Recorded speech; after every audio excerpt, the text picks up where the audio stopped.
আল্লাহ তাআলা বলতেছেন, হাবিব তারা তো আমার কাছে আযাব চায়, আযাব, কিন্তু আপনি তো আমার রহমত। রহমত যখন দুনিয়ায় আছে আমি আযাব দিব কেমনে? শুইনা দেন, ওরা যতই পাপাচারে লিপ্ত হোক না কেন, ওয়ামা কানাল্লাহু লিউআযিবাহুম ওয়া আনতা ফীহিম, আপনি যতক্ষণ তাদের মধ্যে আছেন আমি তাদেরকে আযাব দিব না।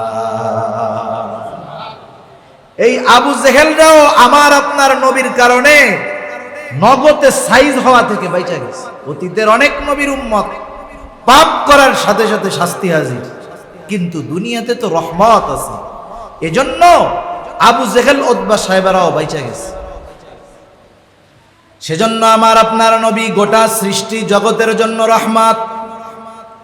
নবী উম্মতের জন্য খাসসাতান বিশেষ করে বড় রহম দিল, উম্মতের জন্য চিন্তা ফিকির বেশি থাকতেন, উম্মতের চিন্তায় পেরেশান থাকতেন।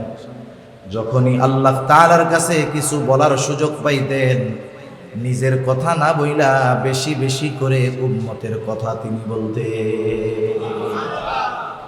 হযরত আব্দুল্লাহ ইবনে আমর ইবনুল আস রাদিয়াল্লাহু তাআলা আনহু থেকে বর্ণিত হাদিস, এক মজলিসের মধ্যে বসে আছে সবাই, তিনি বলেন হঠাৎ করে নবীজি সাল্লাল্লাহু আলাইহি ওয়াসাল্লাম কোরআন থেকে তিলাওয়াত করলেন।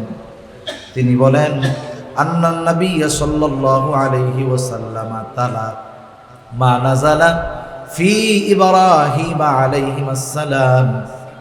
রাসূলুল্লাহ সাল্লাল্লাহু আলাইহি ওয়াসাল্লাম কোরআনুল কারীম থেকে তিলাওয়াত করলেন যা আল্লাহ তাআলা ইব্রাহিম আলাইহিস সালাতু ওয়াস সালামের ব্যাপারে নাজিল করেছেন। কি নাজিল করেছেন আল্লাহ তাআলা ইব্রাহিম আলাইহিস সালামের ব্যাপারে? ইব্রাহিম আলাইহিস সালাম আল্লাহ তাআলার কাছে তার উম্মতের জন্য, গুনাহগার উম্মতের জন্য দোয়া করছে। দোয়া, প্রত্যেক নবী তার উম্মতকে ভালোবাসে, সেই উম্মত নেককার হোক আর বদকার হোক, নবী চায় যে আমার সব উম্মত মুক্তি পাক, ঈমান আনুক, সব উম্মত জান্নাতের বাসিন্দা হয়ে যায়। সব নবী চায় এটা, কারণ দুনিয়ার নিজামটাও এরকম। অনেক সময় বিষয় এরকম হয় যে নেককারের চাইতে গুনাহগারের লেগে টেনশন বেশি হয়। যেমন মনে করেন এক লোকের 5টা ছেলে আছে। কয়টা ছেলে? কয় ছেলে বলেন না? 5 ছেলে। 4টা ছেলে খুব ভালো, নামাজি, মুত্তাকি, পরহেজগার, কোনো পাপের সাথে নাই, গুনার সাথে নাই, এক কথায় ভালো ছেলে। কিন্তু আর একটা ছেলে খুব খারাপ, রাস্তাঘাটে মারামারি করে, এর মাথা ফাটায় দেয়, ওর সাথে মারামারি বাঁধায়, মানে এক কথায় দুষ্টু। কাকে কোন সময় মেরে দিবে ঠিক নাই। বলেন তো, মা বাবা ওই 4 ছেলের লেগে দোয়া করে বেশি না খারাপটার লেগে দোয়া করে বেশি?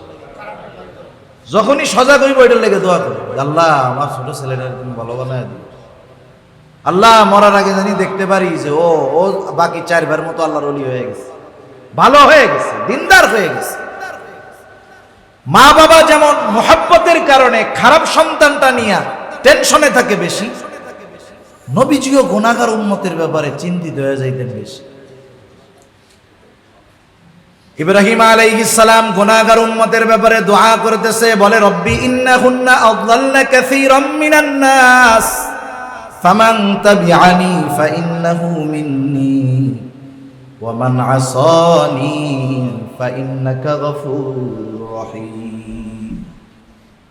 আমন্ত্রিত উলামায়ে কেরাম, সামনে উপস্থিত মুরব্বিয়ানে কেরাম, সমবয়সী যুবক বন্ধু, স্নেহের ছোট ভাই এবং পর্দার অন্তরালে অবস্থানরত সম্মানিত শ্রদ্ধা মা ও বোন, দয়াময় আল্লাহ রাব্বুল আলামিনের দরবারে অগণিত শুকর যে মহান মালিক আমাদের হায়াতে বরকত দিয়ে সুস্থ রেখে খুব সুমধুর কণ্ঠে হামদ ও নাতে রসুল সাল্লাল্লাহু আলাইহি ওয়াসাল্লাম শ্রবণ করবার তৌফিক যে মহান মালিক আমাদের দান করেছেন, সাথে সাথে রসুল আকরাম সাল্লাল্লাহু আলাইহি ওয়াসাল্লামের সম্পর্কে কিছু কথা বলবার এবং শ্রবণ করবার সুযোগ যে মহান মালিক আমাদের দান করলেন, সে মহান মালিককে খুশি করার জন্য মহব্বতের সাথে জবান খুলে অন্তর থেকে আমরা একবার কালিমাতুশ শুকর পাঠ করি, আলহামদুলিল্লাহ। অগণিত দুরূদ ও সালাম সৈয়দুল আম্বিয়া আশরাফুল আম্বিয়া খাতামুল আম্বিয়া ইমামুল মুরসালিন রহমাতুল লিল আলামিন মুহাম্মাদুর রাসূলুল্লাহ সাল্লাল্লাহু আলাইহি ওয়াসাল্লামের উপর আল্লাহ সুবহানাহু ওয়া তাআলা আমাদেরকে এই দুনিয়াতে অজস্র অগণিত নিয়ামত দিয়েছেন। আল্লাহ প্রদত্ত নিয়ামতের সংখ্যা অগণিত। কত নিয়ামত আল্লাহ তাআলা দিয়েছেন এর সঠিক হিসাব দুনিয়ার কোনো কম্পিউটার, দুনিয়ার কোনো ক্যালকুলেটর দ্বারা করা সম্ভব নয়। অতীতে কেউ পারে নাই, বর্তমানেও কেউ পারতেছে না, কিয়ামত পর্যন্ত আল্লাহ প্রদত্ত নিয়ামতের হিসাব কেউ করতে পারবে না। আল্লাহ সুবহানাহু ওয়া তাআলা অগণিত নিয়ামত দিয়েছেন বিধায় যে নিয়ামতগুলো কম দামি বিষয়টা আবার কিন্তু এরকম না। সাধারণত বাজারে যেই জিনিসগুলো সহজে পাওয়া যায়, বেশি বেশি পাওয়া যায়, সেই জিনিসগুলোর দাম বলেন তো প্রত্যেকটা প্রাণীর তার সন্তানের প্রতি তার অন্তরের মধ্যে মায়া মহব্বত আছে না না? বিষধর সাপ তার সন্তানকে মহব্বত করে, জঙ্গলের হিংস্র বাঘ সে তার সন্তানকে মহব্বত করে। আমরা রাস্তায় অনেক সময় কুকুর দেখি, কুকুরও কিন্তু অনেক হিংস্র, সুযোগ পাইলে কামড়ায়। কুকুরও তার সন্তানদের মহব্বত করে। এক কথায় যত হিংস্র আর বিষাক্ত প্রাণী হোক না কেন, প্রত্যেকের অন্তরে আল্লাহ তাআলা মায়া দিয়েছেন, মহব্বত দিয়েছেন, ভালোবাসা দিয়েছেন। মানুষের মধ্যে আল্লাহ তাআলা ওই এক ভাগ থেকেই দিয়েছেন। দুনিয়াতে যত মানুষ এসেছে, যত মানুষ আছে, কিয়ামত পর্যন্ত যত মানুষ আসবে, সকলের মধ্যে ওই এক ভাগ থেকে আল্লাহ তাআলা দয়া রহমত দিয়েছেন। দুনিয়াতে যত নবী এসেছেন, সকল নবীর অন্তরে আল্লাহ তাআলা ওই এক ভাগ দয়া রহমত থেকে একটা অংশ দিয়েছেন। এক কথায় সকল সৃষ্টির মাঝে আল্লাহ তাআলা এক ভাগ রহমতকে বন্টন করে দিয়েছেন। আখরাল্লাহু লাহু 99 রহমত। আল্লাহ তাআলা নিজের কাছে বাকি 99 ভাগ দয়া রহমতকে রেখে দিয়েছেন। কেন? নবীজি বলেন, ইয়াগফিরু বিহি ইবাদাহু ইয়াউমাল কিয়ামা। ওই এক ভাগ দয়া রহমত মায়া দিয়ে আল্লাহ তাআলা কিয়ামতের দিন তার গুনাহগার বান্দাদের ক্ষমা করে দিবে। তাহলে বান্দার প্রতি আল্লাহ তাআলার বড় ইহসান, মায়া, দয়া। এই জন্য আল্লাহ তাআলা দামি দামি নিয়ামত না চাইতে সহজেই আল্লাহ তাআলা আমাদের দান করেছেন। একটা উদাহরণ দিলে বুঝতে সহজ হবে। একটা মানুষ 2, 4, 10 বেলা খানা না খাইয়া বাঁচতে পারে কি পারে না? পানি খাইলেই হবে, বেঁচে থাকতে পারবে যদি হায়াত থাকে। কারণ হাসপাতালের বিছানায় এমন মানুষ আছে মাসের পর মাস, বছরের পর বছর পার হয়ে যাচ্ছে, কোমায় আছে। কোমায় থাকলে তো সে প্রায় মরা। না কথা বলতে পারে, না শুনতে পারে, না দেখতে পারে, না কিছু খাইতে পারে। শুধুমাত্র নল দিয়ে তাকে তরল খাবার খাওয়ানো হয়, পাকস্থলিতে খাবারটা পৌঁছায়া দেওয়া হয়। এই অবস্থায় বছরের পর বছর দুনিয়ার অনেক মানুষ বেঁচে আছে। তার মানে বোঝা গেল না খেয়ে থেকেও বাঁচা যায় যদি হায়াত থাকে, ঠিক কিনা বলেন? কিন্তু বলেন তো দুনিয়ার কোথাও এমন কোন মানুষ আছে নাকি যেই লোকটা 2, 4, 10 দিন অক্সিজেন ছাড়া বেঁচে আছে? আছে এরকম 2-1 জন। আল্লাহ তাআলা এই অক্সিজেন মানুষের বেঁচে থাকার জন্য অপরিহার্য করে দিয়েছেন, যেটা যদি 5 মিনিট না পাওয়া যায় দুনিয়ার মধ্যে মানুষ বাঁচতে পারবে না। কিন্তু ওই দামি জিনিসটা আমাদের জন্য অতি সহজে ব্যবস্থাপনা যিনি করে দিয়েছেন তিনি কে? মাসের শেষে যখন পকেট খালি হয়ে যাওয়ার অবস্থা, চাউলের বস্তা যখন শেষ হয়ে যায়, আমরা চিন্তায় পড়ে যাই যে চাউল আছে আর 10 দিন যাবে কিনা ঠিক নাই। কিন্তু কোনোদিন রাতের বেলা শোয়ার সময় এই চিন্তা করা লাগে না যে অক্সিজেন তো রাত্রে শোয়ার সময় পাইলাম, সকালবেলায় ঘুম থেকে উঠে পাবো কিনা, এ চিন্তা আমাদের করা লাগে? আমাদের করা লাগেও না, আমরা করিও না। কারণ এই জিনিসটা এত সহজে আল্লাহ তাআলা দিয়েছেন যে এটার ব্যাপারে আমাদের কোনো চিন্তা আসে না। এটা একটা দামি নেয়ামত, তবে সবচাইতে দামি নেয়ামত নয়। সবচাইতে দামি নেয়ামত হলো ঈমান। আল্লাহ তাআলা আমাকে আপনাকে বিনা চাওয়ায় ঈমানের মতো দৌলত দান করেছেন, সবচাইতে দামি নেয়ামত। আবার দামি নেয়ামত গুলোর মধ্যে অন্যতম এক দামি নেয়ামত যে আল্লাহ তাআলা আমাকে আপনাকে বিনা চাওয়ায় বিনা দরখাস্তে আখেরি জামানার পয়গম্বর রহমাতুল লিল আলামিন মুহাম্মদুর রাসূলুল্লাহ সাল্লাল্লাহু আলাইহি ওয়াসাল্লামের উম্মত বানিয়েছে। এটা আমাদের জন্য অনেক বড় এক নেয়ামত। এই নেয়ামতকে আল্লাহ তাআলা বলতেছেন এটা তোমাদের জন্য আমার পক্ষ থেকে বিশেষ অনুগ্রহ। সুবহানাল্লাহ।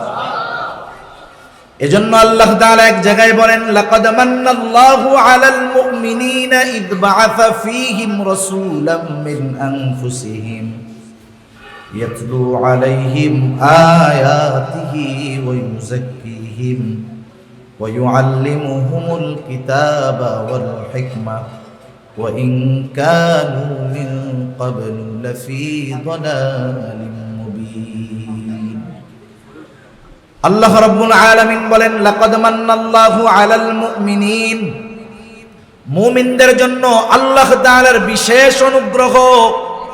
ইয বাআসা ফীহিম রাসূলাম মিন আনফুসিহিম, যে তিনি তাদের মধ্য থেকে একজন রাসূল তাদের জন্য প্রেরণ করেছেন। রাসূল কি করে? ইয়াতলু আলাইহিম আয়াতিহি ওয়া ইউযাক্কিহিম, তিনি আল্লাহ তাআলার আয়াত সমূহ তাদের মাঝে পাঠ করে তিলাওয়াত করে শোনান। ওয়া ইউযাক্কিহিম, তাদেরকে পরিশুদ্ধ করেন।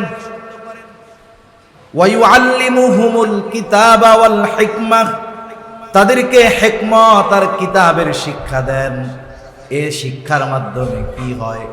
তার মানে এই চার শিক্ষা যে গ্রহণ করে সে পথভ্রষ্ট থাকে না, সে সঠিক পথের উপরে পরিচালিত হয়। এজন্যই আল্লাহ তাআলা বলে রাসূল আসার পূর্বে, এই চার শিক্ষা দেওয়ার পূর্বে, ওয়া ইন কানু মিন ক্বাবলু লাফী দালালিন মুবিন, এর পূর্বে তোমরা সুস্পষ্ট পথভ্রষ্টতার মধ্যে লিপ্ত ছিলা। এই রাসূলকে তোমাদের কাছে অনুগ্রহ হিসাবে প্রেরণ করে তোমাদেরকে আয়াত পাঠ করে শোনায়া, তোমাদেরকে পরিশুদ্ধ করে, তোমাদেরকে কোরআন শিখায়া, হিকমত শিখায়া তিনি সিরাতে মুস্তাকিমের পথ নির্দেশিকা দিয়ে দিয়েছেন। সুবহানাল্লাহ। রাসূলুল্লাহ সাল্লাল্লাহু আলাইহি ওয়াসাল্লাম মুমিনদের জন্য স্পেশাল অনুগ্রহ। তবে আমার আপনার নবী গোটা সৃষ্টি জগতের জন্যই রহমত, সে কাফের হোক আর বেঈমান হোক। আমার আপনার নবী গোটা সৃষ্টি জগতের জন্য রহমত। আমরা প্রত্যেক দিন প্রত্যেক ওয়াক্ত নামাজে, প্রত্যেক রাকাত নামাজে ইমামের পেছনে যখন পড়ি, ইমামের কেরাত, মুসল্লির কেরাত জামাতে পড়লে নিজের কেরাত পড়া লাগবে না, ইমামের কেরাত, মুসল্লির কেরাত। নামাজ জামাতে হোক আর একাকী হোক, ফরজ হোক আর নফল হোক, সুন্নাত হোক আর ওয়াজিব হোক, প্রত্যেক রাকাত নামাজের মধ্যে সূরা ফাতিহার প্রয়োজন আছে না নাই? সূরা ফাতিহার মধ্যে আমরা প্রথমেই বলি আলহামদুলিল্লাহি রাব্বিল আলামিন। সকল প্রশংসা আল্লাহর জন্য। সকল প্রশংসা কার জন্য? আল্লাহর জন্য। একটা মানুষের তো একটা নাম থাকে, নামের সাথেও কিছু পরিচয় থাকে না? এরকম মাঝে মাঝে দেখেন পরিচয় থাকে। যেমন কথার কথা, আমাদের দেশের প্রধানমন্ত্রীর নাম হলো কি? শেখ হাসিনা। প্রধানমন্ত্রী তিনি, প্রধানমন্ত্রী শেখ হাসিনা। ওনার নাম হলো শেখ হাসিনা, কিন্তু ওনার অন্যতম একটা পরিচয় উনি বাংলাদেশের প্রধানমন্ত্রী। এটা ওনার একটা পরিচয়। আল্লাহ রাব্বুল আলামিন, আল্লাহ, সকল প্রশংসা আল্লাহর জন্য। আল্লাহকে আল্লাহ তাআলা নিজের অনেক পরিচয়ের মধ্যে স্পেশাল একটা পরিচয় এখানে তুলে ধরে বলেন আলহামদুলিল্লাহি রাব্বিল আলামিন। সকল প্রশংসা আল্লাহর জন্য, যিনি জগৎ সমূহের প্রতিপালক, যিনি জগৎ সমূহের রব। আলম এক বচন, আলামিন শব্দটা বহু বচন। তার মানে আল্লাহ তাআলা জানায় দিলেন জগৎ এই পৃথিবী বা দুনিয়া একটা নয়, আরো অগণিত জগৎ আল্লাহ তাআলা সৃষ্টি করেছে। যত সৃষ্টি আছে, যত জগৎ আছে, যত সৃষ্টি আছে, সব সৃষ্টির রব প্রতিপালক কে? আল্লাহ। রব হলো বান্দার জন্য যেটা অতি প্রয়োজন, বান্দার জন্য যেটা অতি প্রয়োজন সেই জিনিসগুলা বিনা চাওয়ায়, বিনা দরখাস্তে, বিনা মূল্যে যিনি দেন তিনি হলেন রব। দুনিয়ায় বেঁচে থাকার জন্য যা অপরিহার্য, যেটা যত বেশি প্রয়োজন সেই জিনিসটা তত বেশি সহজ করছেন কে? আল্লাহ। সেই আল্লাহ আমার আপনার রব, রব্বুল আলামিন। আমার আপনার নবীর ব্যাপারে তিনি ঘোষণা দিচ্ছেন, ওয়ামা আরসালনাকা ইল্লা রাহমাতাল লিল আলামিন। আল্লাহ তাআলা হলেন জগৎ সমূহের রব, আমার আপনার নবীজি হলেন জগৎ সমূহের জন্য রহমত। এজন্য আল্লাহ তাআলা সৃষ্টি জগতের রব, আমার আপনার নবী সৃষ্টি জগতের জন্য রহমত। তাহলে সৃষ্টি জগতের রব হলেন আল্লাহ, আর সৃষ্টি জগতের জন্য রহমত হলেন মুহাম্মাদুর রাসূলুল্লাহ সাল্লাল্লাহু আলাইহি ওয়াসাল্লাম। আল্লাহ তাআলা আমার আপনার নবীজির শান মান কতদূর পর্যন্ত দিয়েছেন? নিজের রবুবিয়তের বিস্তৃতি। আল্লাহ তাআলা যত কিছুর রব, আমার আপনার নবী তত কিছুর জন্য রহমত। সুবহানাল্লাহ। সেজন্য কবি অনেক সুন্দর কথা বলেন। কবি বলেন, রবুবিয়ত খুদা কি হ্যায় জাহাতা, নবুয়তি মুস্তাফা কি হ্যায় ওহাতা। আল্লাহ তাআলার রবুবিয়তের বিস্তৃতি যত দূর, আমার আপনার নবীজির নবুয়তির বিস্তৃতি তত দূর। সুবহানাল্লাহ। সেজন্য আমার আপনার নবী গোটা সৃষ্টি জগতের জন্য রহমত। আবু জেহেলের জন্য আমার আপনার নবী রহমত ছিলেন। রাসূলুল্লাহ সাল্লাল্লাহু আলাইহি ওয়াসাল্লামের কাছে যখন ওহী নাজিল হলো, আল্লাহর নবী জানায়া দিলেন যে এটা আল্লাহ তাআলার কালাম। মক্কার কাফেররা মুশরিক ছিল ঠিক, কিন্তু তারা আল্লাহ তাআলাকে বিশ্বাস করত, আল্লাহ তাআলাকে অবিশ্বাস করত। বিষয়টা এমন নয়। তাদের বিশ্বাসের সাক্ষ্য আল্লাহ তাআলা নিজেই দিচ্ছেন। আল্লাহ তাআলা কোরআনুল কারীমের এক জায়গায় বলেন, ওয়ালা ইন সাআলতাহুম মান খালাকাস সামাওয়াতি ওয়াল আরদা লায়াকুলুন্নাল্লাহ। আল্লাহ তাআলা বলেন, আপনি যদি মক্কার মুশরিকদেরকে জিজ্ঞাসা করেন, মান খালাকাস সামাওয়াতি ওয়াল আরদ, আসমান এবং জমিনের স্রষ্টা কে, আপনি যদি মক্কার মুশরিকদেরকে এই প্রশ্ন করেন, তারা তাদের দেবদেবীদের কথা বলবে না। তারা বলবে না লাত মানাত উজ্জা আসমান জমিনের স্রষ্টা, এ কথা তারা বলবে না। তারা জবাবে কি বলবে? আল্লাহ তাআলাই তাদের জবাব দেওয়ার আগে নিজেই জবাব দিয়ে বলেন, লা ইয়াকুলুন্নাল্লাহ, অবশ্যই অবশ্যই আল্লাহ তাআলা। তারা বলবে আসমান জমিনের স্রষ্টা হলেন আল্লাহ। কাফেররা এই কথা বলবে, আল্লাহ তাআলা বলতেছে। আরেক জায়গায় আল্লাহ তাআলা বলেন, ওয়ালা ইন সাআলতাহুম মান নাযালা মিনাস সামাই মা ফাআহইয়া বিহিল আরদা বা'দা মাউতিহা। আপনি যদি মক্কার মুশরিকদেরকে জিজ্ঞাসা করেন, আসমান হতে পানি বর্ষণ করে কে, ওই বর্ষিত পানির দ্বারা মৃত জমিনকে কে পুনরায় পুনরুজ্জীবিত করে, অর্থাৎ আসমান হতে বর্ষিত পানির দ্বারা ফসল উৎপাদনের অনুপযুক্ত জমিনটাকে কে ফসল উৎপাদনের উপযুক্ত করে তোলে, ওরা ওদের দেব দেবীদের কথা বলবে না। আল্লাহ তাআলাই বলেন, লা ইয়াকুলুন্নাল্লাহ, অবশ্যই অবশ্যই তারা জবাব দিবে এগুলো যিনি করেন তিনি কে। আল্লাহ বৃষ্টি দেন, তিনি জমিনকে ফসল উৎপাদনের জন্য প্রস্তুত করেন এই পানির দ্বারা। আর এক জায়গায় আল্লাহ তাআলা বলেন, আপনি যদি তাদের সৃষ্টির ব্যাপারে তাদের জিজ্ঞাসা করেন যে ওদের বানাইছে কে, ওয়ালা ইন সাআলতাহুম মান খলাকাহুম লায়াকুলুন্নাল্লাহ, আপনি যদি তাদের জিজ্ঞাসা করেন তাদেরকে কে সৃষ্টি করেছে, তারা তাদের দেবদেবীদের কথা বলবে না। তারা কি বলবে? অবশ্যই অবশ্যই তারা বলবে আল্লাহ। তাহলে মক্কার মুশরিকরা আল্লাহ তাআলার অস্তিত্বে বিশ্বাস করত, এ ব্যাপারে কোনো সন্দেহ নাই। আবু জেহেল যখন রাসূলুল্লাহ সাল্লাল্লাহু আলাইহি ওয়াসাল্লাম জানাইলেন যে এগুলো হলো আল্লাহর কালাম, আবু জেহেল আল্লাহ তাআলার কাছে দোয়া করে বলে, আল্লাহ, এই কালাম যদি সত্য হয়, আপনি যদি সত্যই কোরআন নাজিল করে থাকেন, তাইলে আমাদের উপরে পাথর বর্ষণ করেন। কি দোয়া করতেছে বুঝতে পারছেন? বলতেছে কোরআন যদি আপনি নাজিল কইরাই থাকেন, তাইলে আমাদের উপরে পাথর বর্ষণ করেন। কত বড় খারাপ মানুষ, চিন্তা কইরা দেখেন। বলতে তো পারতো যে আল্লাহ, কোরআন যদি আপনি নাজিল করে থাকেন, তাইলে কোরআনের এই নূর আমাদের অন্তরে দিয়া দেন। এই কথা না বইলা কি বলে? বলে আপনি যদি কোরআন নাজিল করে থাকেন, তাইলে আমাদের উপরে পাথর বর্ষণ করেন। পাথর বর্ষণ করা রহমত না আযাব গজব? আবু জেহেল দোয়া করতেছে, আবু জেহেলের দোয়াও কিন্তু আল্লাহ তাআলা কবুল করছে।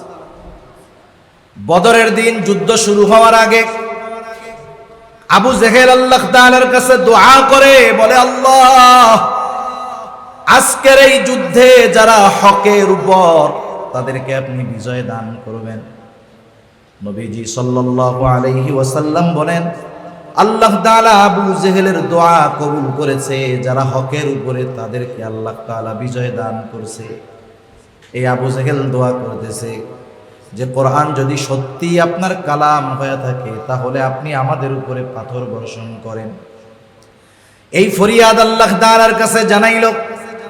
নবীজির সামনে আয়েশা বলতেছে, আর আল্লাহ তাআলা ওহী নাজিল করে জানায় দিলেন, তাদের এই চাওয়ার বিপরীতে আল্লাহ তাআলা আমার আপনার নবীকে জানাইলেন, ওয়ামা কানাল্লাহু লিয়ুআযিবাহুম ওয়া আনতা ফীহিম ওয়ামা কানাল্লাহু মুআযিবাহুম ওয়া হুম ইস্তাগফিরুন।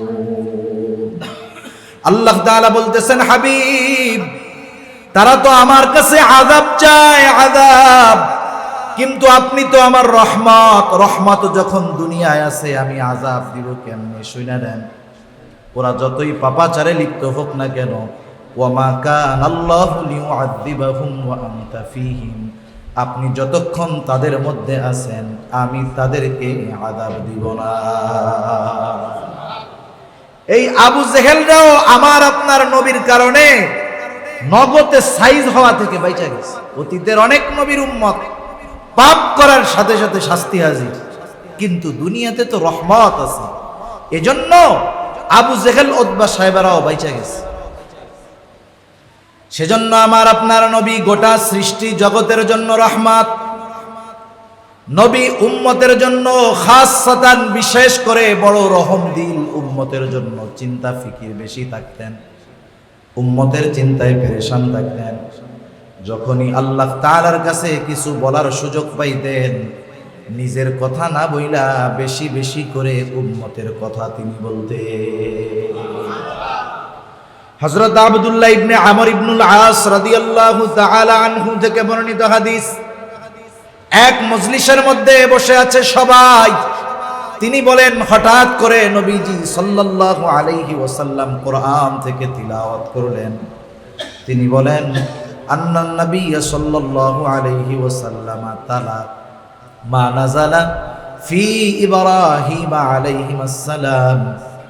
রাসূলুল্লাহ সাল্লাল্লাহু আলাইহি ওয়াসাল্লাম কোরআনুল কারীম থেকে তিলাওয়াত করলেন, যা আল্লাহ তাআলা ইব্রাহিম আলাইহিস সালাতু ওয়াস সালামের ব্যাপারে নাজিল করেছেন।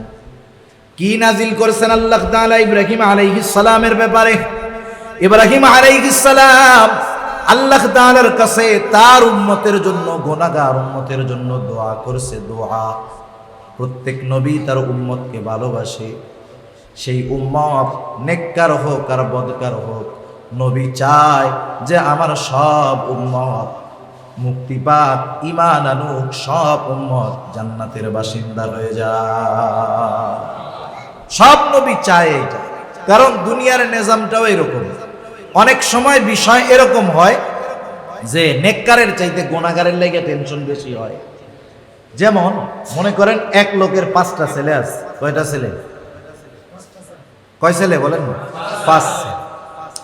4টা ছেলে খুব ভালো, নামাজি, মুত্তাকি, পরহেজগার, কোনো পাপের সাথে নাই, গুনার সাথে নাই, এক কথায় ভালো ছেলে। কিন্তু আর একটা ছেলে খুব খারাপ, রাস্তাঘাটে মারামারি করে, এর মাথা ফাটায় দেয়, ওর সাথে মারামারি বাঁধায়, মানে এক কথায় দুষ্টু। কাকে কোন সময় মেরে দিবে ঠিক নাই। বলেন তো মা বাবা ওই 4 ছেলের লেগে দোয়া করে বেশি না খারাপটার লেগে দোয়া করে বেশি?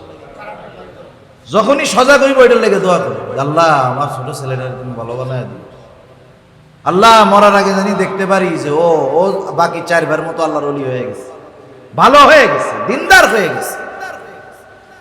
মা বাবা যেমন মোহাব্বতের কারণে খারাপ সন্তানটা নিয়ে টেনশনে থাকে বেশি, নবীজিও গুনাহগার উম্মতের ব্যাপারে চিন্তিত হয়ে যাইতেন বেশি। ইব্রাহিম আলাইহিস সালাম গুনাহগার উম্মতের ব্যাপারে দোয়া করতেছে, বলে রব্বি ইন্নাহুন্না আযাল্লা কাসীরাম মিনান নাস ফামান তাবিআনি ফাইন্নাহু মিন্নি ওয়া মান আসানি ফাইন্নাকা গফুরুর রহিম। ইব্রাহিম আলাইহিস সালাম আল্লাহ তাআলার কাছে বলে, ও আমার রব, ইন্নাহুন্না আযাল্লা কাসীরাম মিনান নাস, এই মূর্তিগুলা, এই প্রতিমাগুলা অধিকাংশ মানুষকে পথভ্রষ্ট করে ফেলেছে, পথচ্যুত করে ফেলেছে। ফামান তাবিআনি ফাইন্নাহু মিন্নি, যারা আমার আনুগত্য করেছে তারা তো আমার দলভুক্ত। মূর্তি পূজা ছেড়ে যারা আমার কথা মেনেছে তারা তো আমার দলভুক্ত। কিন্তু বলেন তো, ইব্রাহিম আলাইহিস সালামের কথা মেনে যারা মূর্তি পূজা ছাড়ে নাই, ঈমান গ্রহণ করে নাই, তারাও তো ইব্রাহিম আলাইহিস সালামের উম্মত, ঠিক কিনা গো? এবার তিনি কেমন যেন গুনাহগার উম্মতের জন্য আল্লাহ তাআলার কাছে ক্ষমা চাইতেছেন। তিনি বলতেছেন, ওয়া মান আসানি ফাইন্নাকা গফুরুর রহিম, আর যারা আমার আনুগত্য করে নাই, আয় আল্লাহ, কেমন যেন তিনি বলতেছেন, আপনি তো গফুরুর রহিম, আপনি চাইলে আমার গুনাহগার ওই উম্মত গুলাকেও মাফ করে দিতে পারে। وقال عيسى عليه السلام إن تعذبهم فإنهم عبادك وإن تغفر لهم فإنك أنت العزيز الحكيم।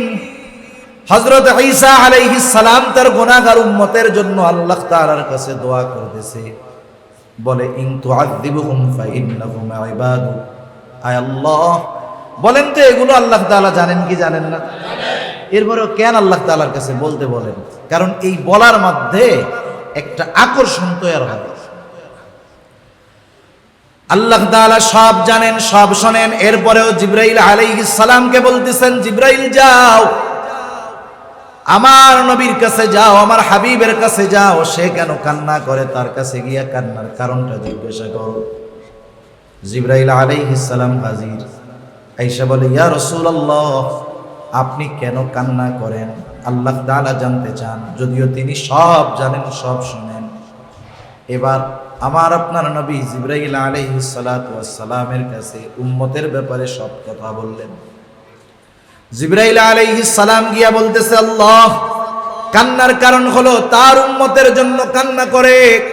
আল্লাহ তাআলা বললেন, জিবরাইল যাও, আমার হাবিবকে জানায় দাও, আমার নবীকে জানায় দাও, আমি অচিরেই তাকে তার উম্মতের ব্যাপারে সন্তুষ্ট করব, আমি তার উম্মতের ব্যাপারে তাকে অসন্তুষ্ট করব না।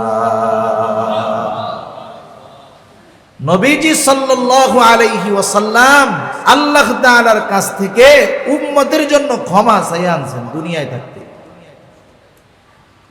শুধু তাই না, রাসূলুল্লাহ সাল্লাল্লাহু আলাইহি ওয়াসাল্লাম যখন উম্মত কথা শুনতো না, ঈমান আনে না, নবীজি চিন্তিত হইতেন, পেরেশান হয়ে যাইতেন।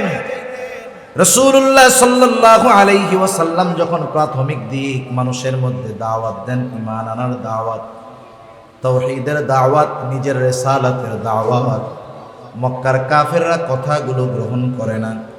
অথচ এই মানুষগুলো যারা নবীজির কথা শুনে ঈমান আনতেছে না, এরাই তো আমার আপনার নবীজিকে সত্যবাদী, আল আমিন, as-সাদিক বলে উপাধি দিয়েছিল। শুধু তাই না, নবীজির কথা তারা বিশ্বাস করত, তাদের ইয়াকিন ছিল, বিশ্বাস ছিল যে মুহাম্মদ সাল্লাল্লাহু আলাইহি ওয়াসাল্লাম গোটা জিন্দেগিতে একটা মিথ্যা কথা বলেন নাই, কখনো বলতেও পারেন না, এমন সত্যবাদী নবী ছিলেন।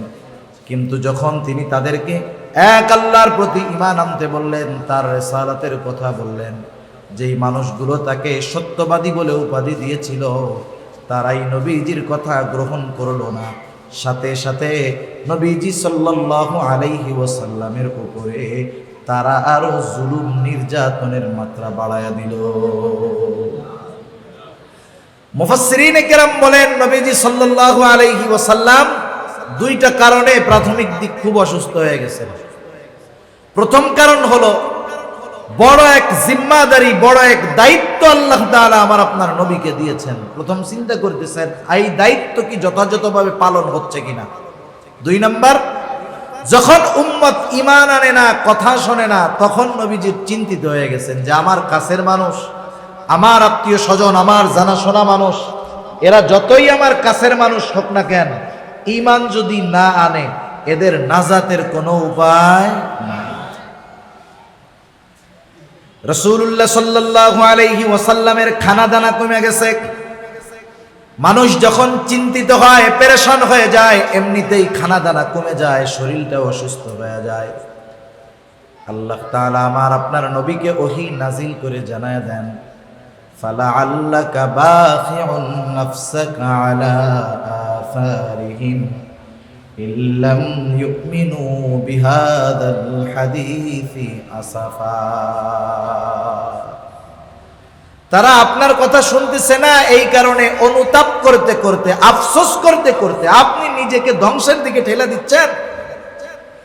এ কথার দ্বারা এটাই বোঝা যায় যে উম্মত যখন দ্বীনের উপরে না আসে, নবীজি সাল্লাল্লাহু আলাইহি ওয়াসাল্লাম কতটা চিন্তিত হতেন, কতটা ব্যথিত হতেন। হায়রে, ওই রওজায় শুয়ে শুয়া এখনো নবীজি এই চিন্তায় বিভোর যে আমার উম্মত কেন দ্বীনের পথে আসে না।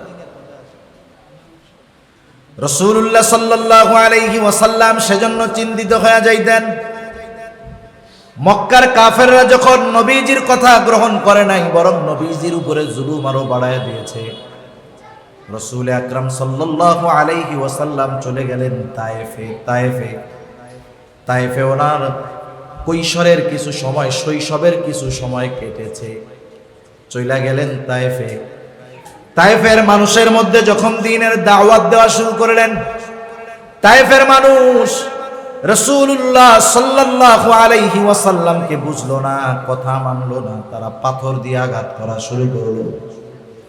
নবীজি সাল্লাল্লাহু আলাইহি ওয়াসাল্লামের পবিত্র দেহ মোবারক রক্তে রঞ্জিত হয়ে গেল। শুধু তাই না, পাথরের আঘাতে গায়ে দাগ হয়ে গেছে, ছোট ছোট দাগ হয়ে গেছে। আয়েশা সিদ্দিকা রাদিয়াল্লাহু তাআলা আনহা একদিন বলেন, ইয়া রাসূলুল্লাহ, আপনার গায়ে এই দাগগুলো কিসের? আপনার কি কখনো বসন্ত হয়েছিল নাকি? নবীজি বলেন, না আয়েশা, আমার কখনো বসন্ত হয় নাই। তাইলে ছোট ছোট দাগগুলো কিসের? নবীজি বললেন, আয়েশা, আমি যখন দ্বীনের দাওয়াত নিয়া তায়েফবাসীর কাছে গিয়েছিলাম, তারা আমার কথা বুঝে নাই, আমার কথা তারা মেনে নেয় নাই। তারা যেই পাথরগুলো আমাকে নিক্ষেপ করেছিল, এই পাথরের আঘাতের দাগ এগুলো। রাসূলুল্লাহ সাল্লাল্লাহু আলাইহি ওয়াসাল্লামের গা মুবারক দিয়ে রক্ত বের হতো। নবীজি পড়ে যাইতেন, আবার উঠে দাঁড়াইতেন। হযরত যায়েদ রাদিয়াল্লাহু তাআলা আনহু ঠেকানোর চেষ্টা করতেন, কিন্তু একদল মানুষের সাথে পেরে উঠতেন না। নবীজির গা দিয়ে এত পরিমাণ রক্ত বের হয়েছে, রক্তগুলো জুতার মধ্যে গিয়ে রক্ত শুকায়া পায়ের সাথে জুতা আটকে গেছে, খুলতে পারেন নাই। সারাদিন দ্বীনি দাওয়াত দেওয়ার পর নবীজি ক্লান্ত দেহ নিয়ে শহরের এক পাশে এক আঙ্গুর বাগানের কাছে গিয়ে বিশ্রাম নিচ্ছে। একটু চিন্তা করেন নবীজি কেমন ছিলেন উম্মতের প্রতি। যেই উম্মত নবীর উপরে জুলুম করছে, যেই উম্মত নবীজিকে রক্তাক্ত করছে, তাদের সাথে নবীজির আচরণ কেমন ছিল। রাসূলুল্লাহ সাল্লাল্লাহু আলাইহি ওয়াসাল্লাম বিশ্রাম নিচ্ছেন, ইতিমধ্যে জিবরাইল আলাইহিস সালাতু ওয়াস সালাম হাজির। এসে বলে, ইয়া রাসূলুল্লাহ, এই কওম আপনার সাথে কেমন আচরণ করেছে আপনার মালিক সব শুনেছেন। আজকে আমার সাথে নতুন একজন ফেরেশতাকে পাঠানো হয়েছে, যে ইতিপূর্বে কখনো আপনার কাছে আসে নাই, আপনার সাথে সাক্ষাৎ করে নাই। নবীজি সাল্লাল্লাহু আলাইহি ওয়াসাল্লাম বলেন, এবার একজন ফেরেশতা এসে আমাকে সালাম দিল, আসসালাতু ওয়াসসালামু আলাইকা ইয়া রাসূলুল্লাহ, হে আল্লাহর রাসূল, এরা আপনার সাথে কেমন আচরণ করেছে আপনার মালিক সব কিছু শুনেছেন।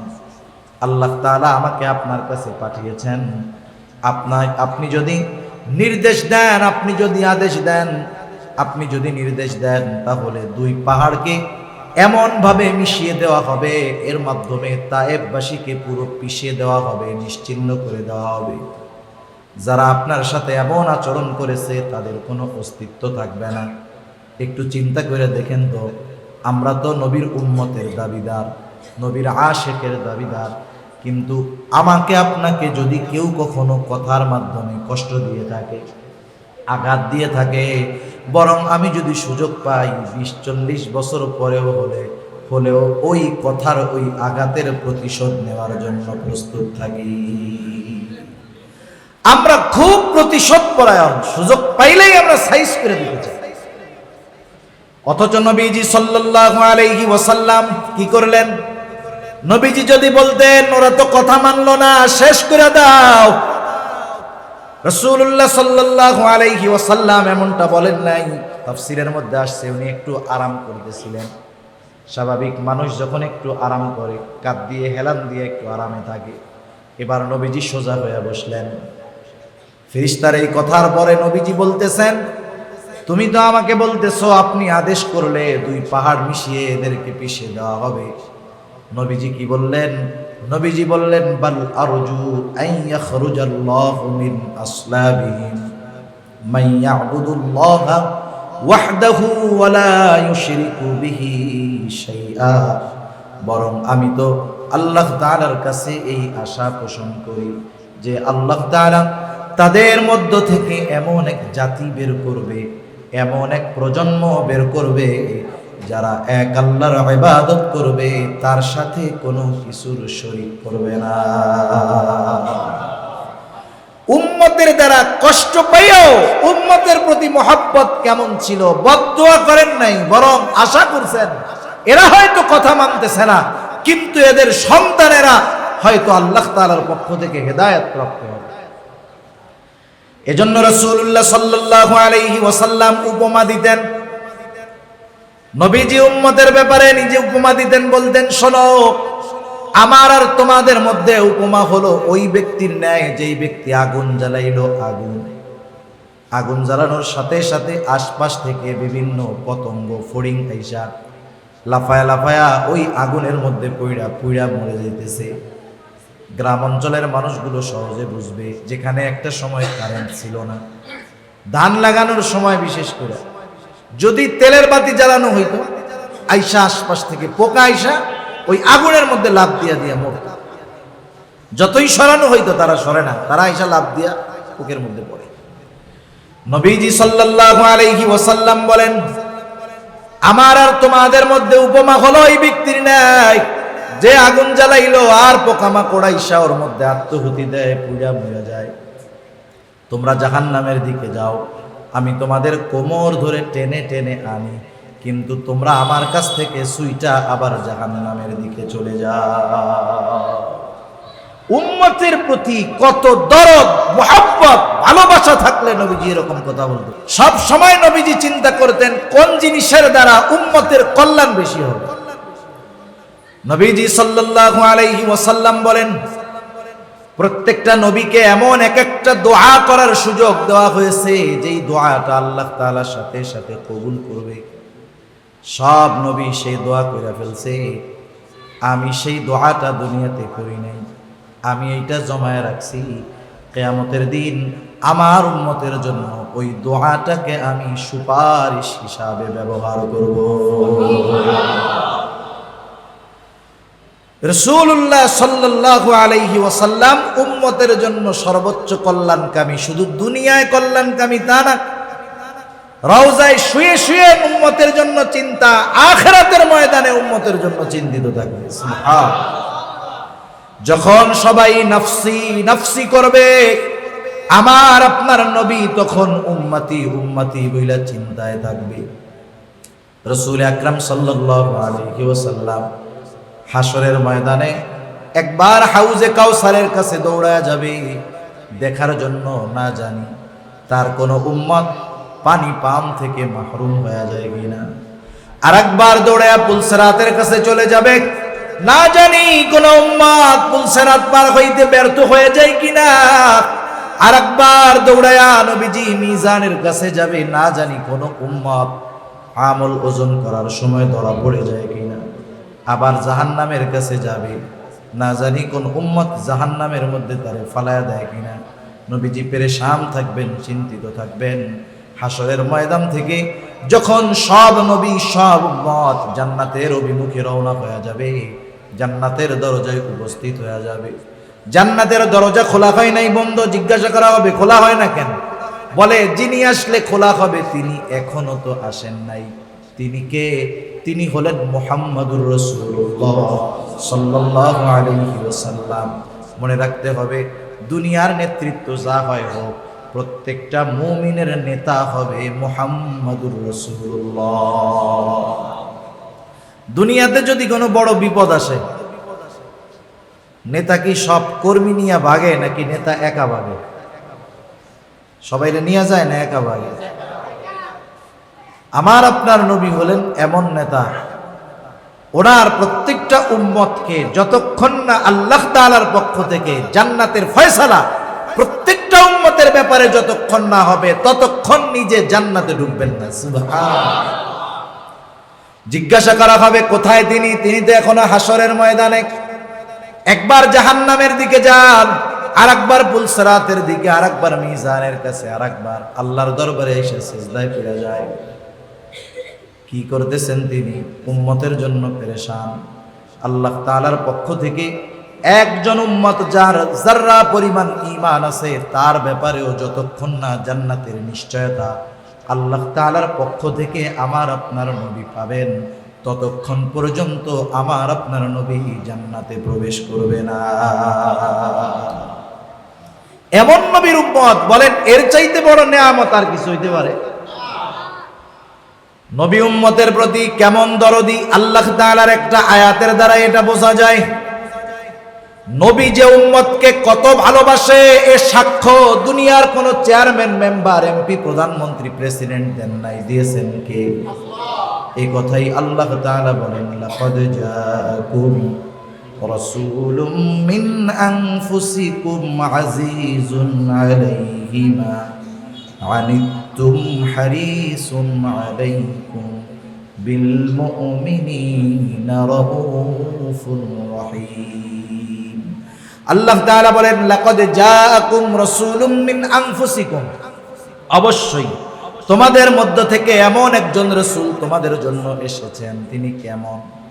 আজিজুন আলাইহি মা আনিতুম, তোমাদের জন্য যেটা কষ্টের সেটা তার জন্য কষ্টের। তার মানে উম্মত যেটাতে কষ্ট পায়, নবীও সেটাতে কষ্ট পায়। সুবহানাল্লাহ। উম্মত যেটাতে কষ্ট পায়, নবীও সেটাতে কষ্ট পায়। এটা হতে পারে জাগতিক বিষয়ে, এটা হতে পারে পরলৌকিক বিষয়ে। দুনিয়ায়ও যদি কোনো উম্মত কষ্ট পাইতেন, নবীজি তার ব্যথায় ব্যথিত হইতেন। আখেরাতেও যদি কোনো নবী উম্মত কষ্ট পায়, যদি কোনো উম্মত জাহান্নামে যায়, নবীজি কষ্ট পাবেন। এজন্য দুনিয়াতে সাহাবায়ে কেরাম নবীজির কাছে আইসা তাদের দুনিয়ার কষ্টের কথাগুলো বলতো। নবীজি খুব গুরুত্ব সহকারে তাদের কথাগুলো শুনতেন, সাথে সাথে আল্লাহর রাসূল তাদেরকে সুপরামর্শ দিতেন। এক সাহাবী আসছে নবীজির কাছে, আইসা অভিযোগ করতেছে। এসে বলে, ইয়া রাসূলুল্লাহ, আবু সুফিয়ান তখনও মুমিন হয় নাই। বলতেছে, ইয়া রাসূলুল্লাহ, আমি যখন মক্কা থেকে মদিনায় হিজরত করে আসলাম, মক্কায় আমার বাড়ি ছিল, সম্পদ ছিল। সব আবু সুফিয়ান অন্যায়ভাবে দখল দিয়া খেয়ে ফেলছে। নবীজি তার কথা শুনে কষ্ট পাইলেন, এবার তাকে সান্ত্বনা দিচ্ছেন, শোনো, আল্লাহ তাআলা তোমাকে যদি জান্নাতের মধ্যে এরকম ঘর দেয়, নেয়ামত রাজি দেয়, যেগুলো হারাইছো এগুলোর বিনিময়ে খুশি হবা নাকি? লোকটা বলে, ইয়া রাসূলুল্লাহ, আল্লাহ তাআলা যদি আমাকে দুনিয়ার ওই সম্পদের বিনিময়ে জান্নাতের এই নেয়ামতগুলো দেয়, তার চাইতে সৌভাগ্যের আর কি হতে পারে? তাদের কষ্টের কথা শুনতেন, কষ্ট দূর করার জন্য ব্যবস্থা করতেন। নবীজি যখন কোনো রোগী দেখতে যাইতেন,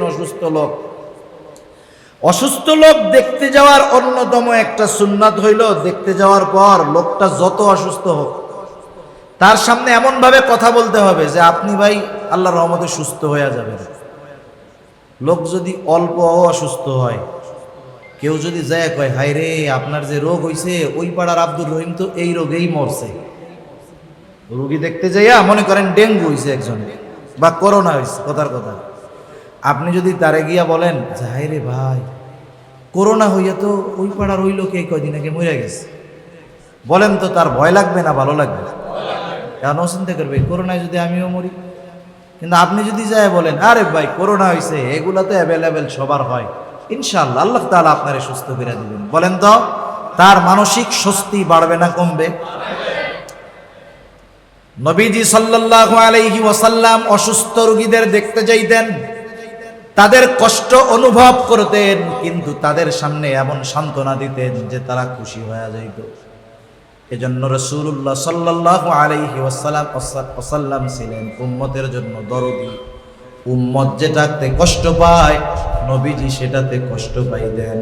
শুধু তাই না, আল্লাহ তাআলা এরপরে বলেন হারিস, নবীজি হলেন উম্মতের জন্য সর্বোচ্চ কল্যাণকামী। সুবহানাল্লাহ।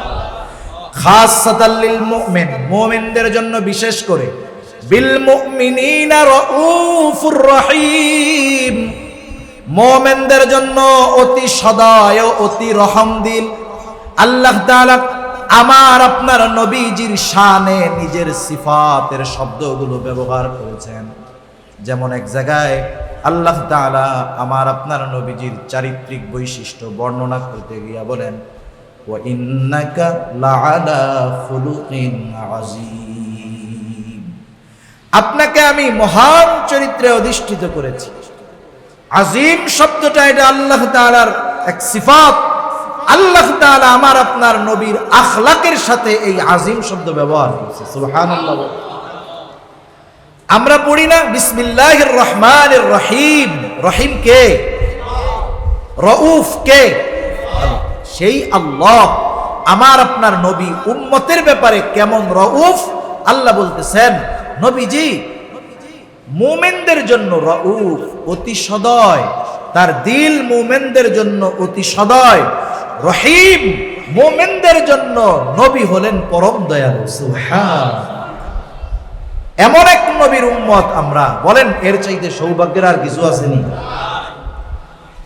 এখন বলেন, যেই নবী আমাদেরকে এত ভালোবাসেন, কোরআন হাদিসের সুস্পষ্ট দলিলের মাধ্যমে আমরা জানলাম নবীজি আমাদেরকে ভালোবাসেন। আল্লাহ তাআলাও বললেন নবীজি তার উম্মতদের ভালোবাসে।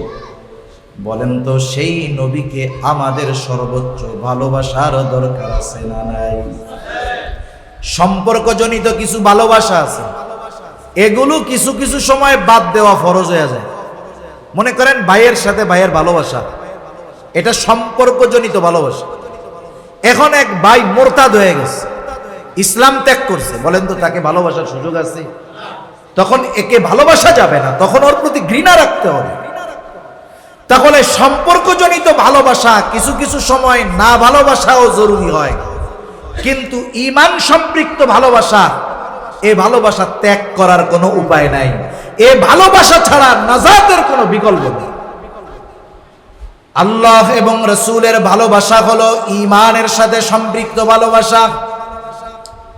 দুনিয়ার প্রয়োজনে বাবার ভালোবাসা ত্যাগ করা যাবে, দুনিয়ার প্রয়োজনে সন্তানের ভালোবাসা ত্যাগ করা যাবে, স্ত্রীর ভালোবাসা বাদ দেওয়া যাবে, কিন্তু আল্লাহ এবং তার রাসূলের ভালোবাসা ত্যাগ করার সুযোগ নাই। প্রয়োজনে বাপ ছাড়তে হবে, সন্তান ছাড়তে হবে, স্ত্রী ছাড়তে হবে, মা বাবা ছাড়তে হবে, গোটা দুনিয়া ছেড়ে দেওয়ার জন্য তৈরি থাকতে হবে। কিন্তু নবীজি সাল্লাল্লাহু আলাইহি ওয়াসাল্লামের ভালোবাসা ছাড়া যাবে না। এজন্যই নবীজি সাল্লাল্লাহু আলাইহি ওয়াসাল্লাম বলেন, লা ইউমিনু আহাদুকুম হাত্তা আকুনা আহাব্বা ইলাইহি মিন ওয়ালিদিহি ওয়া ওয়ালাদিহি ওয়ান নাসি আজমাইন। নবীজি সাল্লাল্লাহু আলাইহি ওয়াসাল্লাম বলেন, তোমাদের মধ্যে কেউ ততক্ষণ পর্যন্ত মুমিন হতে পারবে না যতক্ষণ না আমি তার নিকট তার পিতা মাতা, সন্তান সন্ততি, আত্মীয় স্বজন, এক কথায় সকলের চাইতে বেশি মহব্বতের ভালোবাসার না হব। তার মানে আমি আপনি যদি আমার আপনার ঈমানকে ঠিক রাখতে চাই, আমার সন্তানের চাইতে বেশি ভালো নবীজিকে বাসতে হবে, মা বাবার চাইতে বেশি ভালো নবীজিকে বাসতে হবে, স্ত্রীর চাইতে নবীজিকে বেশি ভালোবাসতে হবে। শুধু তাই না, নিজের জীবনের চাইতে বেশি ভালো নবীজিকে বাসতে হবে। একটা মানুষ বাস্তবে আল্লাহ এবং তার রাসূলের কথা পথ অনুযায়ী তখনই চলতে পারবে যখন সবচাইতে বেশি আল্লাহ এবং রাসূলকে ভালোবাসবে। এর আগ পর্যন্ত আল্লাহ এবং তার রাসূলের হুকুম মান্য করা তার জন্য সহজ হবে না। সহজ হবে তখন যখন আমরা আমাদের জীবন আনহু বলেন, ইয়া রাসূলুল্লাহ, থেকে আমি ওমর আমার জীবনের চাইতেও আপনাকে বেশি ভালোবাসি। নবীজি বললেন, হ্যাঁ ওমর, এইবার হয়েছে। তার মানে ঈমান যদি পূর্ণ করতে হয়, নবীজি জানায়া দেন সকলের চাইতে বেশি ভালো আমি নবীকে বাসতে হবে। সাহাবায়ে কেরাম নবীজিকে ভালোবাসার উপমা দেখায় গেছেন, নবীজির জন্য জীবন দিতে এরা তৈরি হয়ে গেছেন, কখনো পিছপা নেই। সাহাবায়ে কেরাম অপেক্ষায় থাকতেন নবীজি শুধু আদেশ করে কিনা, যা বলবে মান্য করার জন্য যদি দুনিয়া ছাড়তে হয় আমরা দুনিয়া ছাড়তে তৈরি। সাহাবায়ে কেরাম এই অপেক্ষায় থাকতো নবীজি যদি কাউকে কোনো আদেশ করতেন সে নিজেকে ধন্য মনে করত। শুধু তাই না, বদরের যুদ্ধের প্রারম্ভে যখন যুদ্ধ শুরু হয় নাই, বদরের ইতিহাস হলো মূলত যুদ্ধের কোনো সম্ভাবনাই ছিল না, কিন্তু পরে মক্কার কাফেররা শক্তি সামন্ত নিয়ে হাজির হয়েছে। শক্তি সামর্থ্য দেখা চিন্তা করছে এই চান্সে যদি মুসলমানদের সাথে যুদ্ধ করা যায় ওদেরকে চিরতরে নিশ্চিহ্ন করে দেওয়া যাবে। এই আশায় নিজেরা আগ্রহী হইয়া যুদ্ধ করার জন্য হাজির। এখন তো আর যুদ্ধ না করে উপায় নাই। নবীজি সাল্লাল্লাহু আলাইহি ওয়াসাল্লাম যুদ্ধের জন্য প্রস্তুত ছিলেন না। প্রথমে যখন দেখলেন যুদ্ধ না করে উপায় নাই, কি করা যায়, নবীজি প্রথম মুহাজিরদের পরামর্শ চাইলেন, এরপরে আনসারদের পরামর্শ চাইলেন। মুহাজিরদেরকে জিজ্ঞাসা করলেন, তোমরা কি বলো? মুহাজিররা তো ত্যাগ স্বীকার করে মক্কা থেকে মদিনায় আসছে, যুদ্ধ করার জন্য আসছে, তোমরা কি বলো? মুহাজিরদের মধ্য থেকে জবাব, ইয়া রাসূলুল্লাহ, আপনার জন্য দুনিয়ার সব ছেড়েছি, যদি আমাদের জীবনটা দিতে হয় তাতেও আমরা তৈয়ার। আনসারদের জিজ্ঞাসা করতেছে, তোমরা কি বলো? বলে, আমরা আপনার সামনে পেছনে ডানে বামে চতুর্দিকে থাইকা যুদ্ধ করব, শরীরে এক বিন্দু রক্ত থাকতে আমরা পিছপা হব না। নবীজি সাল্লাল্লাহু আলাইহি ওয়াসাল্লাম এই বাহিনী নিয়ে যুদ্ধের ময়দানে হাজির হয়ে গেলেন। তাদের কাছে অস্ত্র ছিল না, অস্ত্র ছিল না ঠিক, কিন্তু তাদের ঈমানের শক্তি ছিল, নবীজির মহব্বত ছিল, যার কারণে 1000 সশস্ত্র কাফেরদের বিরুদ্ধে 313 জন গড়ে অস্ত্রবিহীন সৈনিকেরা ইতিহাসের অন্যতম ঐতিহাসিক বিজয় ছিনিয়ে তারা এনেছে। এমন ছিল রাসূলুল্লাহ সাল্লাল্লাহু আলাইহি ওয়াসাল্লামের প্রতি তাদের মহব্বতের সাথে আদবের দিকে তারা খেয়াল রাখে। হযরত আবু বকর সিদ্দিক রাদিয়াল্লাহু তাআলা আন যখন হিজরতের সফর সাওর পর্বতের মধ্যে যখন অবস্থান করতেছেন, রাসূলুল্লাহ সাল্লাল্লাহু আলাইহি ওয়াসাল্লাম ক্লান্ত, নবীজি আবু বকর সিদ্দিক রাদিয়াল্লাহু তাআলা আনহু রানের উপরে মাথা দিয়ে ঘুমাইতেছেন, বিশ্রাম নিচ্ছেন। আবু বকর সিদ্দিক রাদিয়াল্লাহু তাআলা আনহু দেখলেন গর্তের ভিতরে অনেক গর্ত দেখা যায়, হয়তো কোনো গর্তের ভিতরে বিষাক্ত কোনো প্রাণী থাকতে পারে। এবার নিজের চাদরটা ছিঁড়ে ছিঁড়ে গর্তগুলো বন্ধ করে দিলেন।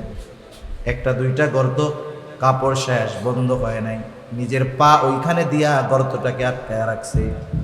এইবার একটা বিষাক্ত প্রাণী এসে ওনার পায়ে দংশন করছে। বিষের যন্ত্রণা, নীল হয়ে গেছে, ব্যথার যন্ত্রণায় চোখ দিয়ে পানি চলে আসছে। এরপরেও কিন্তু নড়াচড়া করেন না, কারণ আরাম করতেছে রহমাতুল লিল আলামিন। একেবারে নীরবে কান্না চলতেছে।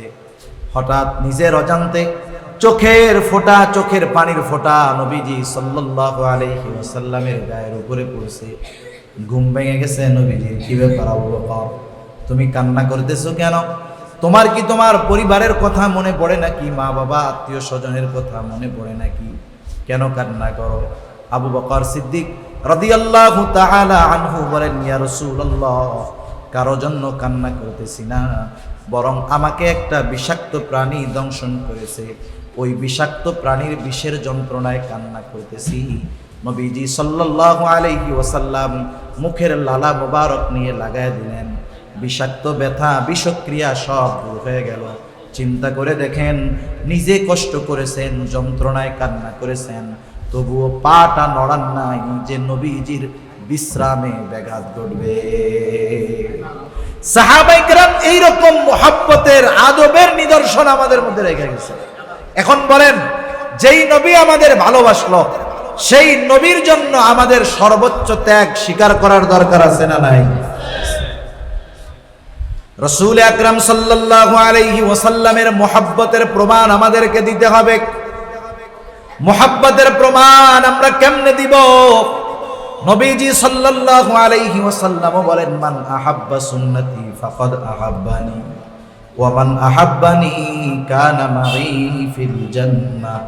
নবীজি বলেন, যে আমার সুন্নতকে মহব্বত করলো, মান আহাব্বা সুন্নতি, যে আমার সুন্নতকে মহব্বত করলো, ফাকাদ আহাব্বানি, সে আমি নবীকে মহব্বত করলো, আর আমি নবীকে যে মহব্বত করলো, সে আমার সাথে জান্নাতের মধ্যে অবস্থান করবে।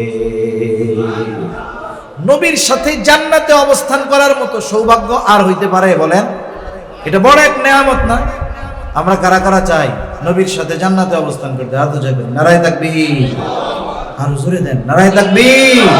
মাশাআল্লাহ, মাফ না হয়, হুজুর আসতেছে, আসতেছে, উপরে আসছে, আগে নিয়ে আসেন। নবীর সাথে অবস্থান, এটা বড় সৌভাগ্যের ব্যাপার। এক হাদিসের মধ্যে আসছে, নবীজি সাল্লাল্লাহু আলাইহি ওয়াসাল্লাম একদিন একজনের সাথে কথা বলতেছেন। বলেন তো, একজন একজনের সাথে যখন কথা বলে, এই কথার মধ্যে আইসা আর একজনের প্রশ্ন করা, এটা কি ভালো কাজ? এটা ভালো কাজ না। যা নবীজি একজনের সাথে কথা বলতেছেন, গ্রামের একজন মানুষ নবীজির কাছে আইসা ওই কথার মধ্যে নবীজিকে প্রশ্ন করতেছে। শুধু গ্রামের কিছু মানুষ আছে, আমরা মনে করি যে এটা তাদের মূর্খতা, আসলে মূর্খতা না, এটা তাদের সরলতা। সরল সহজ মানুষ আইসা সহজ জিজ্ঞেস করে বসছে। আর কি জিজ্ঞাসা করতেছে? নবীজিকে বলতেছে, ইয়া রাসূলুল্লাহ, মাতাস সাআ, কিয়ামত কখন হবে? তার বলার ভাব এরকম যে সে কিয়ামতের জন্য গাঠি গুঠি নিয়ে রেডি, কিয়ামত আসলেই সে দৌড় দিবে ওইদিকে। আর কি, যেমন আমরা যখন ঢাকা যাবো, ঢাকা যাওয়ার সময় টিকিট কাটছেন 10টার টিকিট, এখন 10:30 বাজে, গাড়ি আসে না। আপনি তো ঢাকা যাওয়ার জন্য পুরাপুরি তৈরি, তাই না? এখন কাউন্টার মাস্টারে গিয়ে কি বলেন, এই ভাই গাড়ি আসে নাকি? তার মানে কি, আসলেই তো আমি গাড়িতে উঠে ঢাকা যাবো, ঢাকা যাওয়ার জন্য আমি তৈরি। তা ওনার প্রশ্নের ভাব যে উনি কিয়ামতের জন্য সব গুছায় রাখছে, কিয়ামতের জন্য অপেক্ষা করতেছে। নবীজি জিজ্ঞাসা করতেছে, তুমি কিয়ামতের জন্য কি পাথেয় সংগ্রহ করছো? তার প্রশ্নের ভাব, নবীজি বলতেছে, কি পাথেয় সংগ্রহ করছো? সেই সহজ সরল গ্রাম্য সাহাবী বলতেছে, ইয়া রাসূলুল্লাহ, আমি আল্লাহ এবং তার রাসূলকে ভালোবাসি। এই লোকটার এই কথার মধ্যে এতটা সরলতা ছিল, কোনো লৌকিকতা ছিল না, লোক দেখানোর কিছু ছিল না। বুঝতে পারছেন এ কথা তার মুখের না, এটা অন্তর থেকে আইসা মুখ দিয়া বাহির হইছে। নবীজিও সুজা জবাব দিয়া বললেন, যাও, যে যাকে মহব্বত করে সে তার সাথে অবস্থান করবে। বর্ণনাকারী হযরত আনাস রাদিয়াল্লাহু তাআলা আনহু বলেন, এই ব্যক্তির ব্যাপারে নবীজির এই কথা শ্রবণ করবার পর, ইসলাম গ্রহণ করার পরে আমরা এতটা খুশি হই নাই নবীজির এই কথায় যতটা খুশি আমরা হয়েছি। তিনি বলেন, আমি আল্লাহর রাসূল সাল্লাল্লাহু আলাইহি ওয়াসাল্লামকে ভালোবাসি, আবু বকর ওমর রাদিয়াল্লাহু তাআলা আনহুমাকে ভালোবাসি। যদিও তাদের মতো আমল করতে পারি নাই, তবে আমি এই ব্যাপারে আশাবাদী, জান্নাতে আমি তাদের সাথে থাকতে পারবো। সেজন্য নবীজির সাথে থাকতে পারা, থাকার যোগ্যতা অর্জন করতে পারা, এটা বড় এক নেয়ামত। সেই নেয়ামত হাসিল করার অন্যতম মাধ্যম হলো নবীজি সাল্লাল্লাহু আলাইহি ওয়াসাল্লামের সুন্নাতকে মুহাব্বতের সাথে অনুসরণ করা। নবীজি এই কথা আরেক হাদিসের মধ্যে বলেন, যারা নবীজির আনুগত্যতা করে তারাই জান্নাতে যাবে। নবীজি বলেন, কুল্লু উম্মতি ইয়াদখুলুনাল জান্নাতা ইল্লা মান আবা। নবীজি বলেন, আমার সব উম্মত জান্নাতে যাবে, আবা উম্মত ছাড়া। জিজ্ঞাসা করা হলো, ইয়া রাসূলুল্লাহ, আবা উম্মত কারা? নবীজি বললেন, মান আতাআনি দাখালাল জান্নাহ, যে আমার আনুগত্য করে সে জান্নাতে প্রবেশ করবে। ওয়া মান আসানি ফাকাদ আবা, যে আমার আনুগত্য প্রকাশ করে না, আনুগত্যতা করে না, নবীজি বলেন সে আবা উম্মত, সে জাহান্নামে যাবে।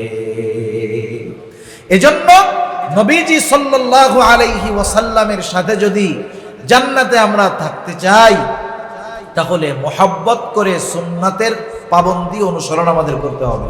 তাইলে নবীজির ভালোবাসার প্রমাণ হবে। এটাই নবীজির ভালোবাসার সর্বোচ্চ প্রমাণ, ঠিক কিনা বলে? আর নবীজি সাল্লাল্লাহু আলাইহি ওয়াসাল্লামকে মোহাব্বত করা, এটা কিন্তু ঈমান সম্পৃক্ত বিষয়। কিছু কর্ম আছে যেটা কর্মের সাথে, আমল আছে যেটা আমলের সাথে করলো, এতে তার গুনাহ হইল, আল্লাহ চাইলে মাফ করে দিল। কিন্তু কিছু আমল আছে যেটা ঈমানের সাথে সম্পৃক্ত বিষয়। এর মধ্যে অন্যতম একটি হলো নবীজি সাল্লাল্লাহু আলাইহি ওয়াসাল্লামকে মহব্বত করা, তার সুন্নাত অনুসরণ করা, তার সুন্নাত মুআফিক নিজের জীবনকে সাজানো।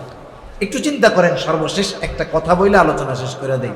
আপনাদের অঞ্চলে মানুষ মারা যায় না? মারা যায়।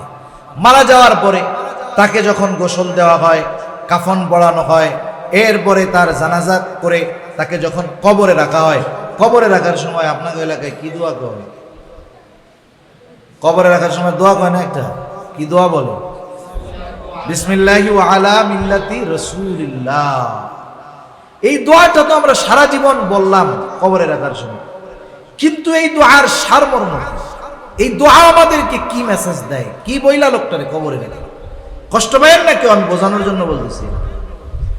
মনে করেন একটা লোকরে এই দোয়া বইলা কবরে রাখা হইল, দোয়াটার সারমর্ম হইল যে বিসমিল্লাহ, আল্লাহর নামে। এখন এমন এক লোকরে কবরস্থ করতেছি যে তার বিগত জীবন সুন্নাতের উপরে অতিবাহিত করছে, সুন্নাতের উপরে অতিবাহিত করা অবস্থায় সে মরছে। যখন তারা কবরে রাখতেছি এই অবস্থায় সে সুন্নাতের উপরে আছে। রাসূলের মিল্লাত আই সুন্নতি রাসূলিল্লাহ, রাসূলের সুন্নাতের উপরে বিগত জীবন ছিল, রাসূলের সুন্নাতের উপরে মরছে, রাসূলের সুন্নাতের উপরে তাকে কবরস্থ করলাম। আমি হাত জোড় করে মাপ চাই আপনাদের কাছে। মনে করেন লোকটাকে কবরে রাখলো এই দোয়া পড়া, সেই লোকটা দেখা গেল সকালবেলায় নবীজির সুন্নাত এই দাড়িরে শেভ করে ডরে মরছে। এখন কি বলবেন বলেন তো? এই লোকের ব্যাপারে যেই কথা বলে তাকে কবরে রাখা হলো, আখিরাতের এক অনন্তকালের সফরে তাকে দিয়ে দেওয়া হলো, যেই কথা বলে রাখা হলো, বলেন তো সেই কথা তার ব্যাপারে সত্য না মিথ্যা? জোরে বলেন না কি? মিথ্যা। মিথ্যা দিয়ে আমাকে আপনাকে আল্লাহ না করুন, যেন এই লম্বা সফরের পথে আমাকে আপনাকে না রাইখা আসে। সেজন্য রাসূল সাল্লাল্লাহু আলাইহি ওয়াসাল্লামের সুন্নাতের আলোকে আমরা গোটা জিন্দেগিটাকে সাজাবো, গোটা জিন্দেগিটাকে সাজাবো রাসূলের সুন্নাতের আলোকে। এর দ্বারা রাসূলের মুহাব্বতের বহির্প্রকাশ হবে। আর রাহমাতুল লিল আলামিন, নবীজি তো আমাদের জন্য রহমত। নবীজি সাল্লাল্লাহু আলাইহি ওয়াসাল্লামের শাফাআত ছাড়া যেখানে কিয়ামতে বিচার কার্য আল্লাহ তাআলা শুরু করবে না, সেখানে রাসূলের সিগনেচার ছাড়া তথা রাসূল সাল্লাল্লাহু আলাইহি ওয়াসাল্লামের শাফাআত ছাড়া জান্নাতে প্রবেশ করা এটা অসম্ভব। ঠিক কিনা বলেন? এজন্য এমন এক রাসূলের উম্মত হতে পেরে আমরা আনন্দিত, এমন এক রাসূলের উম্মত হতে পেরে আমরা সর্বোচ্চ নিয়ামত আল্লাহ তাআলার পক্ষ থেকে প্রাপ্ত হয়েছি। এজন্য আমার আপনার কোনো কর্মে, কোনো কথায় রাসূল সাল্লাল্লাহু আলাইহি ওয়াসাল্লাম যেন কষ্ট না পায়, তার যেন কষ্ট না হয়। এর মধ্যে একটা হলো আল্লাহর ব্যাপারে মাঝে মধ্যে ইসলাম বিদ্বেষীরা খোঁচা মারে, মাঝে মধ্যে কোরআনের ব্যাপারে খোঁচা মারে। আর মুমিনের অন্যতম এক দুর্বল মুহাব্বতের জায়গা মুহাম্মাদুর রাসূলুল্লাহ সাল্লাল্লাহু আলাইহি ওয়াসাল্লামের ব্যাপারে ওরা মাঝে মধ্যে আমাদেরকে খোঁচা মাইরা দেখে যে নবীজির উম্মত এখনো দুনিয়ার মধ্যে আছে নাকি নাই। কিন্তু বাস্তবতা হলো এটা মানতে হবে, অনস্বীকার্য যে আমাদের দেশের মানুষ হয়তো শয়তানের ধোঁকায় পড়ে নবীজির অনুসরণ অনেক করতে পারে না, নামাজ কালাম হয়তো শয়তানের ধোঁকায় পড়ে না, কিন্তু এটা বাস্তব। ওই একজন বেনামাজি সুন্নাতবিহীন লোকটাও যখন নবীজির ব্যাপারে কেউ কোনো কথা বলে, নবীজির মুহাব্বতে ঘরে বসে থাকে না, প্রতিবাদ করতে নেমে যায়। ঠিক কিনা বলে? এরকম অনেক যুবক আমরা দেখছি, দাড়ি কিচ্ছু নাই, নবীজির ব্যাপারে কটূক্তি করছে। ওই মিছিলে আগে কয় গুলি লাইগা যাক মইরা শেষ হয়ে যাবো, নবীজির জন্য মরার সৌভাগ্য হয়েছে। এই যে মুহাব্বতটা আমাদের মধ্যে আছে, এটা বড় এক ভাগ্যের ব্যাপার। এর সাথে সাথে যদি আরেকটু নিজেদেরকে নবীজির সুন্নাতের আলোকে সাজাইতে পারি, তাহলে তো ভালোর উপরে ভালো। ঠিক কিনা বলেন? সাথে সাথে নবীজির মুহাব্বতের কিছু আমল তো আছে। নবীকে মুহাব্বতের অন্যতম নিদর্শন হলো নবীজি সাল্লাল্লাহু আলাইহি ওয়াসাল্লামের শানে বেশি বেশি দুরূদ পাঠ করা। সবচেয়ে ছোট দুরূদ সাল্লাল্লাহু আলাইহি ওয়াসাল্লাম, এটা তো সবচেয়ে ছোট, তাই না? এই দুরূদটাই আপনি পাঠ করেন। রাস্তায় চলতেছেন, এই দুরূদটা পাঠ করেন। গাড়িতে চলতেছেন, এই দুরূদটা পাঠ করেন। মা বোনদেরকে ঘরে বইলা দেন, তরকারি কাটতেছে, দুরূদটা পড়বে সাল্লাল্লাহু আলাইহি ওয়াসাল্লাম। বাচ্চা আছে কোলে, দুধ পান করাইতেছে, পড়বে সাল্লাল্লাহু আলাইহি ওয়াসাল্লাম। আশা করা যায় যেই মা দুরূদ শরীফ পড়া সন্তানকে দুধ পান করাবে, ও খাঁটি আশিকে রাসূল হবে। ঠিক কিনা বলেন? এজন্য নবীজি সাল্লাল্লাহু আলাইহি ওয়াসাল্লামের সুন্নাতের উপরে আমল আমরা বাড়ায়া দিব, আর এর মাধ্যমে নবীজির সর্বোচ্চ ভালোবাসার প্রমাণ আমরা দিব। আল্লাহ সুবহানাহু ওয়া তাআলা আমাদের সকলকে যথাযথভাবে নবীজির উম্মত হওয়ার তৌফিক আল্লাহ দান করুক। নবীজির সুন্নাতের অনুসরণ করে সুন্নাত ওয়ালা হয়ে দুনিয়া থেকে বিদায় নেওয়ার তৌফিক আল্লাহ দান করুক। সকলে বলি আমিন। ওয়া আখিরু দাওয়ানা আলহামদুলিল্লাহ।